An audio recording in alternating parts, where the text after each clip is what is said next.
Hello, welcome back to my channel. My name is Trey Francis, and I am building a space where we create regardless.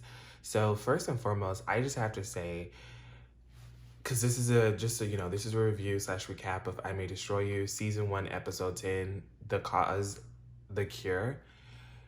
This episode, first of all, this series, right? This series, but this episode in particular is why I create. It's why I love film, TV, whatever you want to say, right? It's why I love being a part of this particular industry. It's why I love writing. It's why I got into acting. This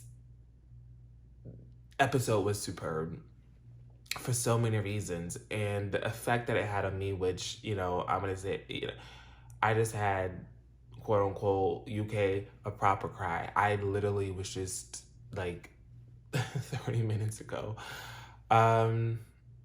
Just like sobbing, like uncontrollably.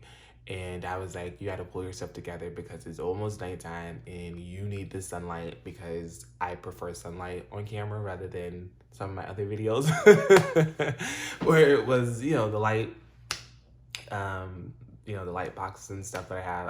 I prefer sunlight.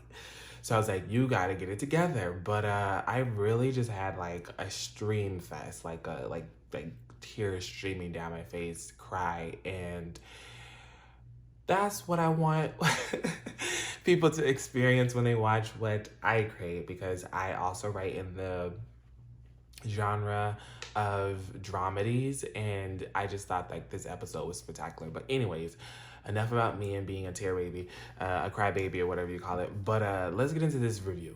So we open up and it's not present day. So in this episode, we're going back and forth between present day and when Bella was like preteens and teenager, right? We're going back and forth between like these time periods. So we're in yesteryear. We're in the time frame where Bella was younger, and she's sitting there, and her and her brother, they're waiting on their father to arrive because he said he was going to come. He was going to take them to McDonald's, all right? This is a big thing for them because they just want to spend time with their father because he's not living in the home. Bella still thinks that her father and her mother are together, but he's not living in the home. And so she can't wait till he comes so he can take them to McDonald's. So the bell finally rings, the doorbell. She runs to he comes in, he enters, and she's just like, hey, like, ready to go to McDonald's. So he was like, oh, I thought I was bringing McDonald's to you, right? So he's one of them type of dads. But anyways, he gonna bring the McDonald's to their children and not take them there. If you're gonna give me McDonald's as a child, the going to McDonald's is the experience, right? Because not only do you get the food, you get the the drinks and stuff, but you also get to play. So when you're a kid, like, you want to go for the experience, not just for it's not just about like this food. But I digress, because he's one of those type of fathers. So he comes in, he drops out the food, and he dips. He's gone. He reminds me of who it was? Derek. Derek from Save the Last Dance.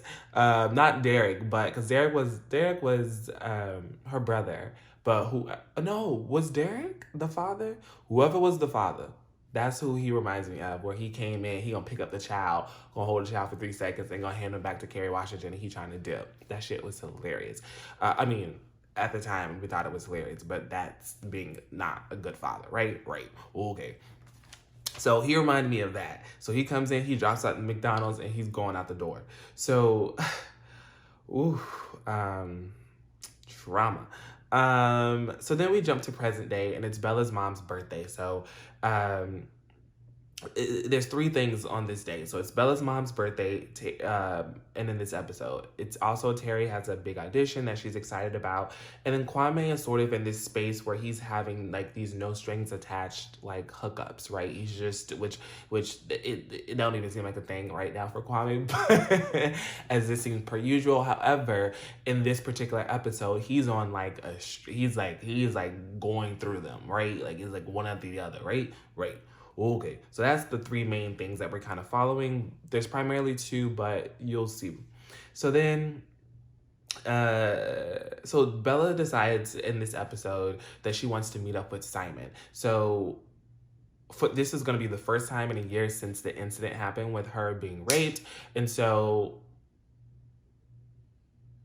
this water bottle better be quiet. So it's a big thing for her, right? It's a big thing with her going back to like the source, going back to like the beginning.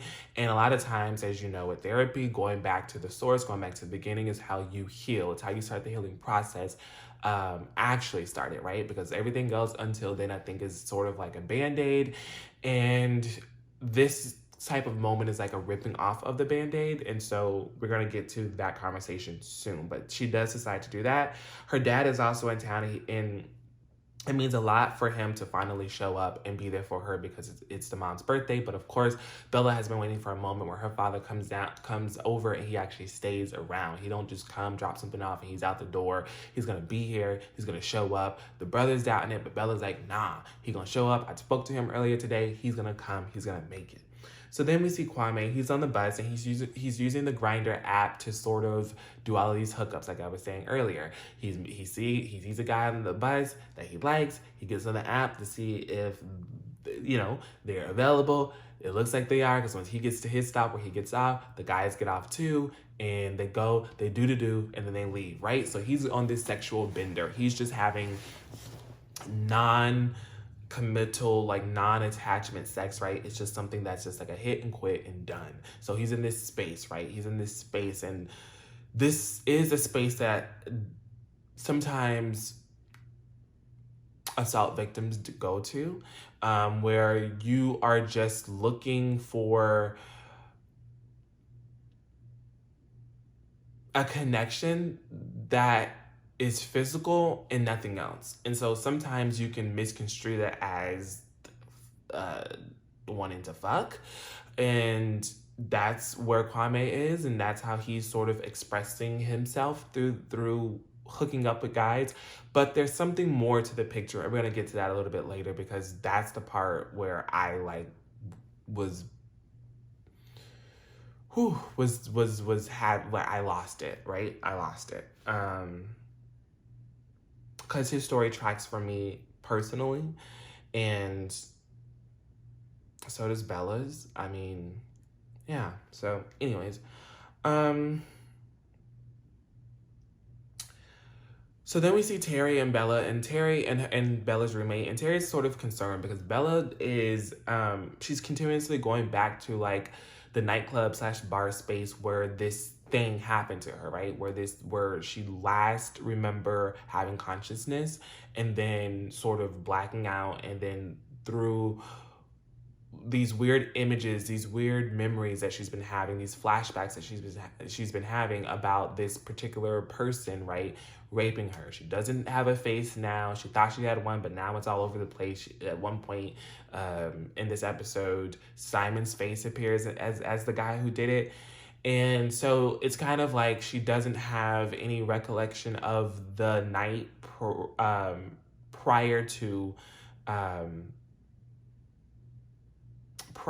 her being, that's not right. She doesn't have any recollection of the night after sort of that incident that happened to her, right? That assault. She sort of has vague memories of it, but nothing really is connecting for her. And so she keeps going back to the source to try to see if something will open, right? Something will overflow, and it hasn't at this point. So Terry's concerned. She's like, I don't think this is a good idea, but if that's what you want to do, I guess, but I don't think you should be going back to the place that you were assaulted. So then we see Bella and Simon. They meet up at the park to talk things over, and they start walking, and like he basically confesses that, hey, me and Terry for this past year have had a little secret. She was actually the person who told me to leave you, said that you would be fine. And then once you weren't fine and we found out what happened to you, she told me not to address you, not to talk to you, to kind of avoid you this past year. But I'm glad that we're back on good terms. And Bella's like, what are you talking about? And so this is a foot and mouth moment for him. And Bella's now keen to like the information that we've known since the beginning of this season, right? That was withheld from her. And it kind of makes her feel some type of way. There is a moment later on in the episode where Terry calls her, and this is after Terry's audition, and she's kind of excited about it, and she wants to talk to Bella about it, and Bella looks at her phone and she just flips it over because she's like, I ain't fucking with Terry right now. So it does hit her in a way. And so she has that moment when she's over at her mother's house and her mom is preparing dinner. So that's a foot and mouth moment for Simon. But then we go back to Bella's home as her mom is preparing the birthday dinner, and her mom's friend stopped by, who they call Auntie. I think it's Auntie T. So she stops over to wish her mom well and to drop off like a birthday card, right? And she says something about the kids, and it's just like, oh, okay. And the mom's like, oh, she's gonna be on her way out of here, so like she needs to go. So we're like, like why is she ushering her out of this space so quickly, right? So then we get this flashback. So they set it up, and then we get the answer right away. So we get this flashback of the auntie coming around when they were younger, and basically pretending as if she cares about the kids and saying like, oh, this man, he's no good for nothing. Like she's talking in the other language, and I don't know the name of the language, so I ain't gonna say what it was, but it's a different language. But that the mom and her understand, and the kids really don't. You can see that her brother, I believe his name is Michael, that he has some interest in trying to learn the language. However, he doesn't fully understand, but he's trying to piece the things together. And he has this moment with Bella in this episode where he's like, hey, like, why haven't you been trying to learn this language? I've been, so I can sort of eavesdrop and know what's going on with the adults. And Bella, as we know, she's always there but not there, so to speak. And so she was like, nah, like, I haven't been trying to learn this.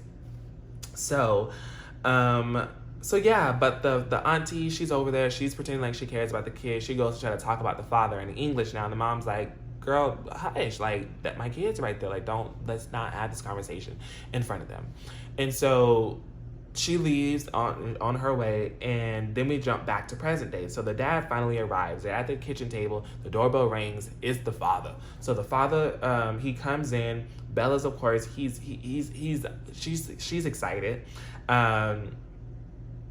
And they start to eat. The mom kind of sits up in her chair. She's kind of like excited to see him, but she's trying to contain it. It's a contained excitement, right? Something that's kind of bubbling under the surface, which I like. It reminds me of when I was going to my acting school. And for me, I had one of the things I had to work on was like showing that a little bit more, because the lid would be shut. I would be like, oh, this nigga here, I don't care. And the teacher was like, no, like, you have to show you have to give us something so we know that there's a part of you that still cares, but then you're masking it with this outer layer of like, I'll show him like I'm gonna show him I'm dressed up today, I did my hair, I look good, and we're gonna have him come in here and see what he feels about me, but I ain't gonna let him know that there's still some sort of, he's kind of left some collateral damage, which is something I want to talk about a little bit later, and you'll see about it soon. So the dad starts, he's grilling the brother about why he hasn't moved out yet, because when he was younger, he had a house and he had a car and all this kind of stuff like this. So then the story leads to him about how he starts telling this story about how he was robbed, like his home was robbed, and then his car was stolen, and it was all because of Bella. And the mom was like, why are you bringing this up? Why are you bringing this up, right? So then we get this flashback. So like I said, they set it up, and then they give us the answer right away. So we get this flashback back when Terry and Bella were younger. And as they're coming home from school, they walk through this group of guys. They seem to be these older guys, right? And one is hitting on Bella, and whatever the case may be, and Bella goes over to her father's house because she was going to go there and change, because she has some clothes at her father's house. She also has some things at her mother's house, whom she lives with, but she goes to her father's house, and it's apparent that she sneaks in and out of this window so that her father doesn't know, right, that she's doing this. And so she gets in and out and does her thing, or whatever the case may be, because he hasn't made her a proper key. So as she sneaks in there and she goes upstairs to change, or whatever the case may be, when she's coming back down, guess who's standing there? Auntie. So I was like, oh, I knew it. I knew she was trifling. I knew she was a hoe. No, I'm kidding. I knew I knew there was some type of connection where she was messing with the father. And at this point, I was just like, because the way that Michaela Cole writes, she's very particular and she's very specific. So I was like, now is the mother the other woman, or is this lady the other woman? Because it's not really, to me, it's not really like given. Like, there is a little bit of thing that hints at maybe this auntie is the other woman, but I'm just like, he's living with her, so maybe the mom's the other woman, and the mom doesn't want to think about it in that way, and so yada yada yada. But we'll get to that in just a second. So then we jump back. So through this flashback, we learned that the auntie is sleeping with their father. And when we jump back to current day, Bella goes into her mom's room where her mom is, and she confronts her about it. And it's just like, hey, did you know? And the mom's like, yeah, I knew. She was the father's plaything. I knew about it. And Bella's like, and she's still you're still friends with her? Like, da da da. And the mother's like, yeah. So to me, hearing that makes me feel like the mom is sort of, there's like this omission that the mom is kind of leaving out that basically lets me know that I would feel just watching it, and then as a writer where I would set it up where the mother was the other woman, so to speak. That would be that's kind of what I concluded after that little remark, because I'm just like, most people would be upset, and I'm not fucking with you. You fuck with my man, like we are not cool. First of all, I ain't gonna be still pining over him, but because it's deuces to him, but it's also like it's deuces to the person who slept with. I mean, like, you can't be around me. But that's why I'm kind of feeling like there's something else there that's kind of like hinted at, but not really sort of given to us. So we kind of have to surmise like what we think about the relationship between the mom and the auntie, right? This friendship. We kind of have to surmise like, okay, come up with our own opinions, because I don't think it's just blatantly given to us, if you ask me. So then I wrote, however, niggas. That's just what I wrote in my notes. But anyway, so then we jump back to present day, and Bella comes clean to. So yeah, we're in the present day. So after her mom kind of has this this moment of like truth and tells Bella, hey, like I already knew. Bella now feels comfortable with sharing the assault that she experienced, right, with her mother that happened a year ago. It's been a year since the incident, and so now she's ready to finally open up to her mother in this way, right? So we don't see it, but it's acknowledged, and we move on from it, right? So then, present day, again, Kwame is at his Grindr hookups place, right? So he met up with this guy, and when he comes in, Kwame's sitting on his bed or whatever the case may be. The guy comes in, and he's cooked dinner, and he brings Kwame a plate, and he has a plate for himself, and he wants to sit there. He wants to talk. So it's apparent to me that this person is looking for something more. It's not just the hookup for him. But Kwame is like, hey, what else do you got for me to eat? Like, da da da da. And the guy's like, oh, you're referencing my unit. You're referencing this eggplant, you're referencing this wood, you're referencing this this sausage, like what is it that you're referencing? And Kwame's like, yes, that's what I'm talking about. That peacock. And so and so Kwame goes to kind of like get up all up on the guy, trying to kiss up on him and stuff. Kiss up and nug up and fill up. Hey. He doesn't do all of that, and the guy retreats, like he backs off, and Kwame's like, okay, like obviously this ain't what you're looking for, so like why the fuck are you wasting my fucking time? So he got serious real quick. He flipped the script real quick. So he gets up, he's outraged, right? He's like, nah, like I didn't come over here for all of this, like a relationship, like you trying to swoon me or some shit. And I'm just like, Kwame, calm down, because that's what we looking for these days. And the guy was like, well, yeah, like I'm looking for something more than just this. He was like, we can get to that later, like, but we can enjoy this present moment, right? And this it's evident just from this series that that's a difficult thing for Kwame to do. Kwame can never just be in the moment and enjoy the moment. He's always looking for pleasure outside of the moment. If you've noticed that with his character, he's never satisfied completely in the moment. Whenever he's in something, even if it seems and it appears to be fun for the group that he's in, that he's the people that he's with, he's always on his phone and looking for excitement and or pleasure somewhere else, right? He's never just present and in the moment. And this guy is slowing him down. And when someone does that, a lot of times we sort of have this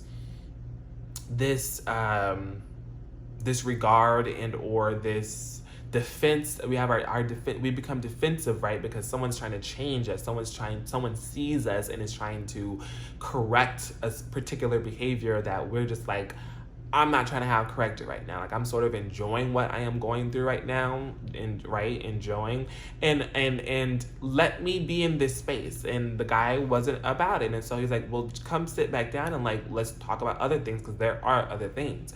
And Kwame's like, nah, like, nigga, I'm getting the fuck up out of here. So he gets up, he's exiting the door, and then he pauses and he turns around and he has this moment where he says, I just want to be hugged.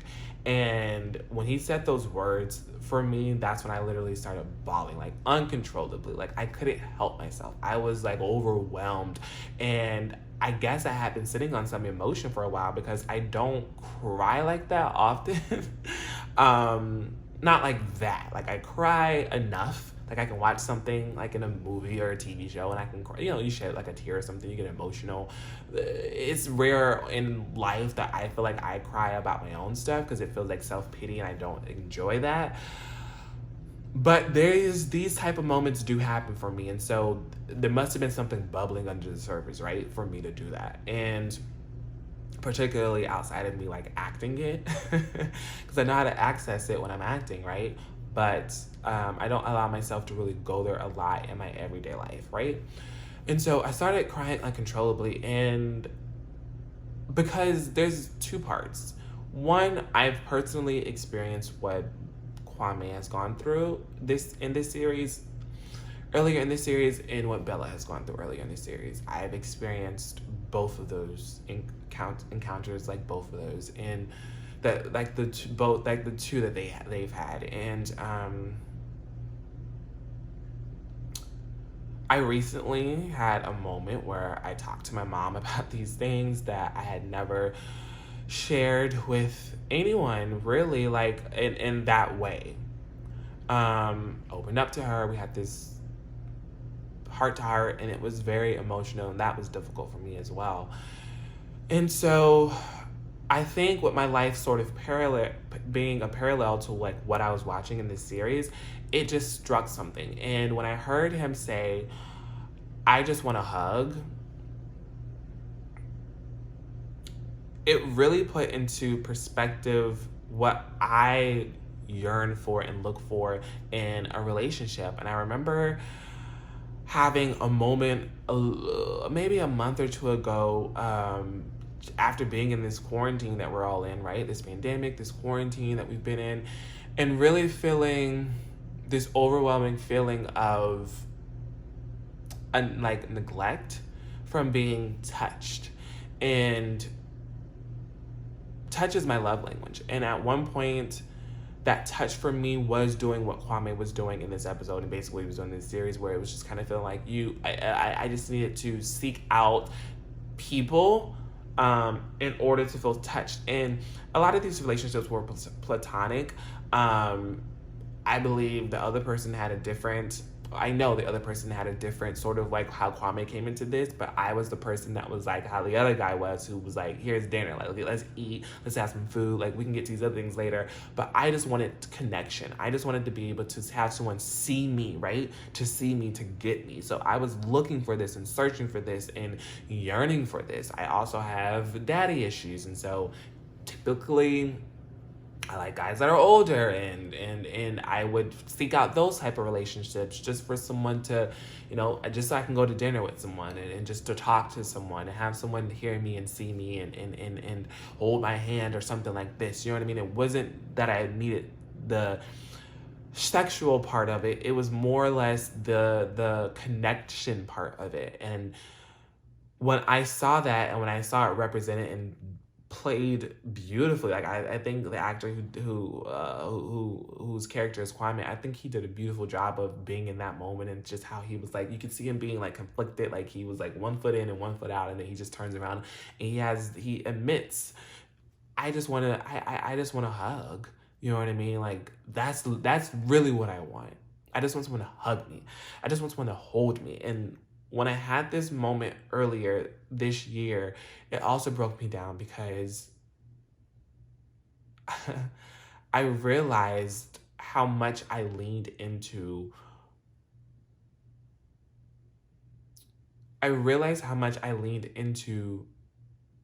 touch, which is my love language. I realized how much it meant to me, even from just like friendships. Like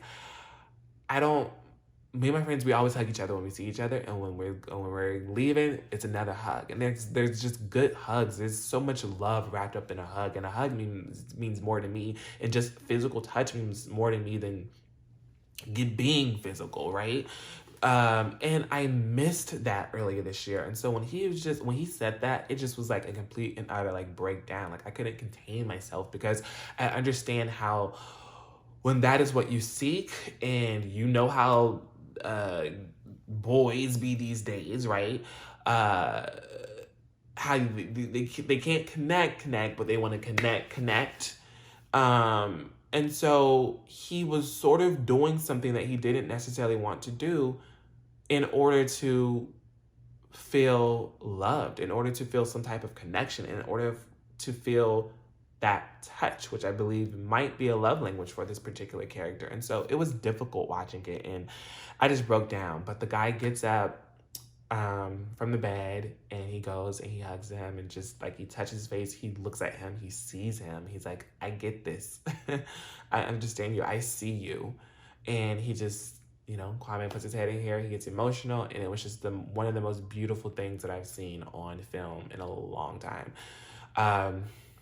Just in this way, when it pertains to, let me be a little bit more specific, when it pertains to two men and just showing intimacy. Doesn't even matter whether, like I said, two men. Doesn't matter gay, straight, whatever, non-gender, non-conforming, gender non-binary. It doesn't matter. Just two men, and seeing this type of relationship, seeing this type of connection. This is the shit that I write. This is the shit that I write. I have relationships like this in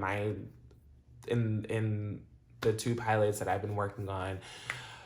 And this is what I love to see on television. This is the type of shit that I love to see, because this is important. It's important. It's important. Michaela's doing important work and necessary work with this series. Like I'm always just going to be like just mind blown by her. I think she's superb and spectacular and brilliant. She's a fucking diamond. Like I stand her. Like I love it. I love it. She is someone that I would love to work with one day, because she's just beautiful inside and outside. Like she just bears everything. She bears everything. And I just think it's stunning to see the way in which she's written this show and the way in which it's portrayed. I like hats off to her. Sorry for that tangent, but just like she's just amazing. So then we jump over to Arabella. Arabella meets up with Terry, right? And remember, she had ignored Terry earlier, and so Terry's sort of like, you can see there's some trepidation that she's feeling. She's kind of apprehensive. There's some anxiety around this meeting, like her just sitting there.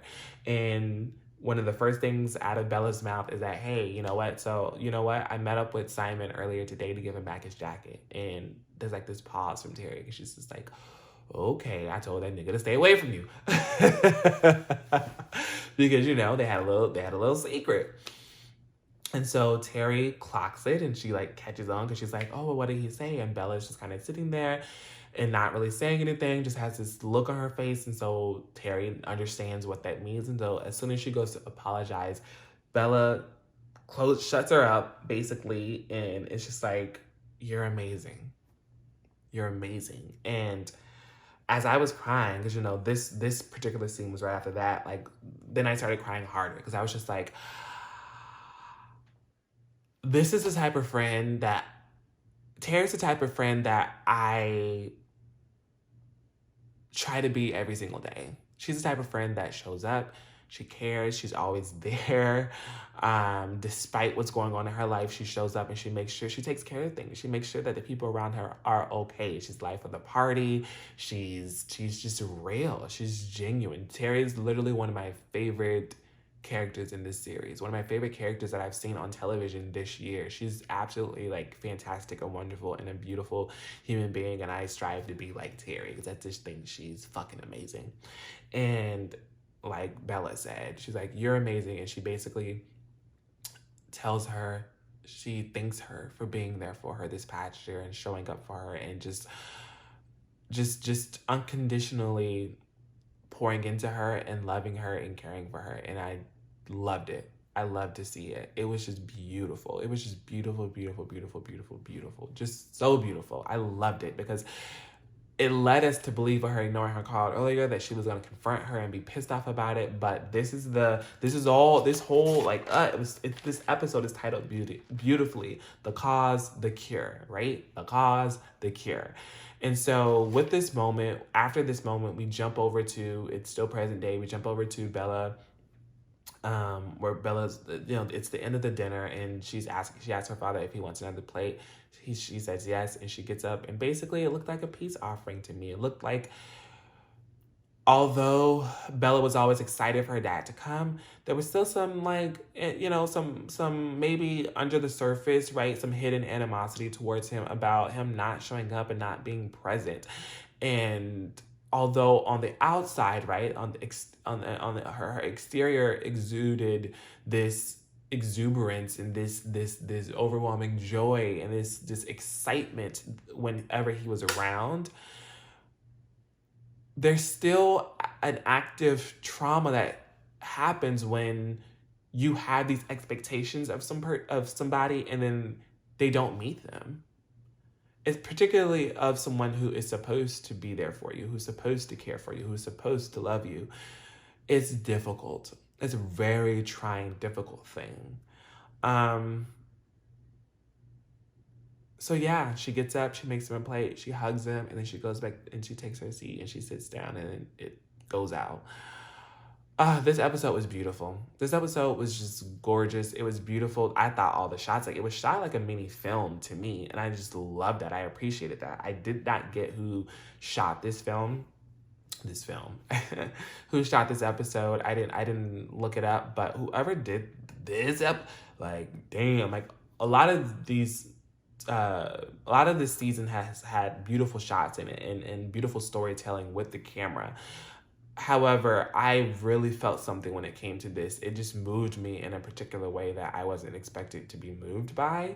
I definitely wasn't expected to cry because this is a series that you have to prepare for because it triggers you. And so you definitely have to be prepared to watch it. And so it was a welcomed surprise because I needed to cry. If it happened, it means that it was supposed to happen and it was necessary. So thank you. Thank you, Michaela Cole, for a good ass cry. And I'm just super excited to see where we go with these last 2 episodes that we have. Just so you guys know, I'm about to start also reviewing Lovecraft Country. And since that comes on, I believe that those episodes are going to be coming out on Sundays on HBO. I will then, because I'm going to start structuring myself a lot better. I just have to. I am wrapping up getting my TEFL, which is like my teaching certification for like a foreign language. I'm wrapping that up in a couple of weeks, so the more structure will come to my channel. But in the vein of this conversation, just so I can wrap this up and get the fuck up off of there, since Lovecraft Country is going to be airing on Sundays, I want to then have my review up for that on Monday. Since this particular series, right, I May Destroy You airs on Mondays, I want to get that video up no later than Wednesday. And then, because I want to start doing my music reviews, I'm thinking about doing that on Friday because typically music comes out on Fridays, if not Thursday night at midnight, which is Friday morning. I want to start doing that. So I do have something that I already recorded that I recorded like a couple weeks ago when it initially came out, which is the Brandy album. I told you guys in the last video, I'm gonna split that up, I believe, into 2 parts. So if it might come up as, it's too long. It's gonna be 2 parts. So I want to put that up, and then start doing some other music. And then of course I want to, like I hinted at last video as well, I want to start doing weekend movie reviews. And so we're gonna start implementing that, where I start to watch some of these movies and doing some reviews on them. So I guess some tucked hidden gems on Netflix that I haven't seen, Hulu, Amazon Prime, whatever, that I haven't seen. And then also of course as new things come out, because these streaming platforms, they're still releasing movies. They release movies regularly, and and so I want to start reviewing those new ones that come out as well, to start a conversation. So yeah, there will be more structure. I promise you that. There will be more structure, and I promise myself that, right? Because this is, like I said, this is a space where I want to create regardless. And this is one of the ways that I can do it while I'm still working out some stuff when it comes to my screenwriting and when it comes to my acting. And, I'm trying to bring some of that to my channel as well. So that'll be coming up in a few months, as I'm working on something right now that I want to produce. So yeah, stay tuned. And subscribe, because we love you over here. So yeah, I'm gonna get up off of here, but thank you guys for watching and watching this series with me, and watching me review it, because I'm just a guy talking to you.